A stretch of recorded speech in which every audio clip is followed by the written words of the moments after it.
नमस्कार, मी सुवर्णाच home kitchen मध्ये आपलं परत एकदा अगदी मनापासून स्वागत। सगळ्या सबस्क्रायबरचे धन्यवाद, सगळ्या व्ह्यूअर्सचे मनापासून आभार। आज मी तुम्हाला खूप छान अशी रेसिपी दाखवणार आहे। अगदी पारंपरिक रेसिपी आहे, सध्या लुप्त होत चाललेली आहे, पण आमच्याकडे अजूनही ती होते।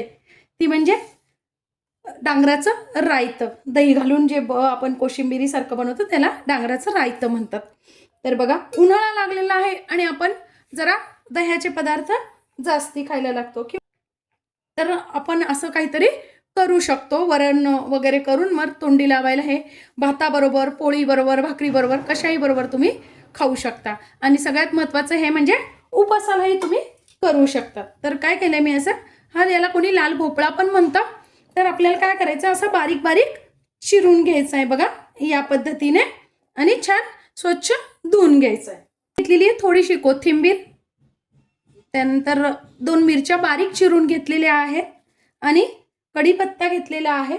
अगदी 1 टेबलस्पून फक्त, म्हणजे 1 पोहे खायचा चमचा एवढंच मी तेल टाकून घेतलेलं आहे। तुम्ही तूपही टाकू शकता आणि लगेच आपण धुवून ठेवलेलं डांगर टाकून घ्यायचं।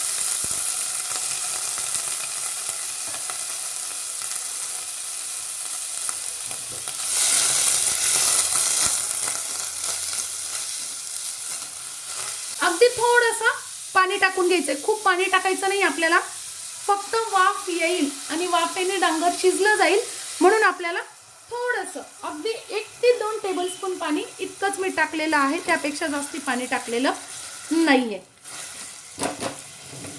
चवीनुसार टाकून घ्यायचंय मीठ। बघा, मी इथे पाव चमचा मीठ टाकलेलं आहे, अर्धा चमचा साखर पण टाकून घ्यायची आहे, म्हणजे छान शिजलं जातं लवकर।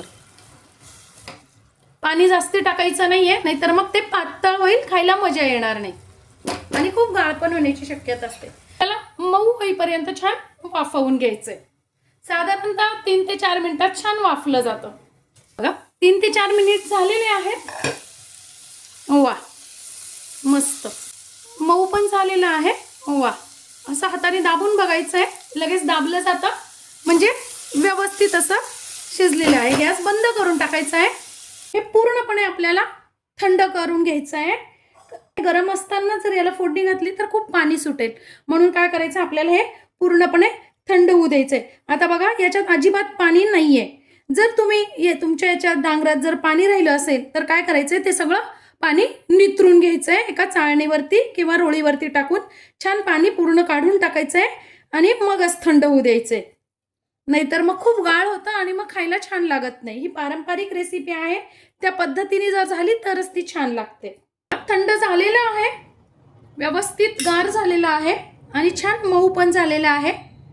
इतकंच मऊ करायचं आहे आपल्याला, खूप गाळ पण करायचं नाहीये, म्हणजे ते खायला खूप छान लागतं। आता मी त्यावर टाकून घेतेय 1 ते 1.5 चमचा दाण्याचं कूट, आणि आता आपल्याला यावर फोडणी घालून घ्यायची। भांड्यात मी फक्त अर्धी पळी तेल टाकून घेतलेलं आहे। इथे तुम्ही तूपही वापरू शकता, आणि तेल खूप कमीच टाकायचं आहे आपल्याला, खूप तेल टाकायचं नाहीये। बघा, त्यात टाकून घ्यायची आपल्याला अर्धा चमचा मोहरी, अर्धा चमचा जिरं, पाव चमचा टाकून घेते हिंग। आज मी उपवासासाठी बनवत नाहीये म्हणून या सगळ्या गोष्टी घातलेल्या आहेत। तुम्ही उपवासाला बनवत असाल तेव्हा जे उपवासाला खात नाही ते टाकू नका। मिरची टाकून घेतलेली आहे, थोडासा टाकून घ्यायचा आहे कढीपत्ता, खूप सुंदर वास येतोय फोडणीचा फ्रेंड्स। ही फोडणी आपल्याला यावर घालून घ्यायची। वा, मस्त।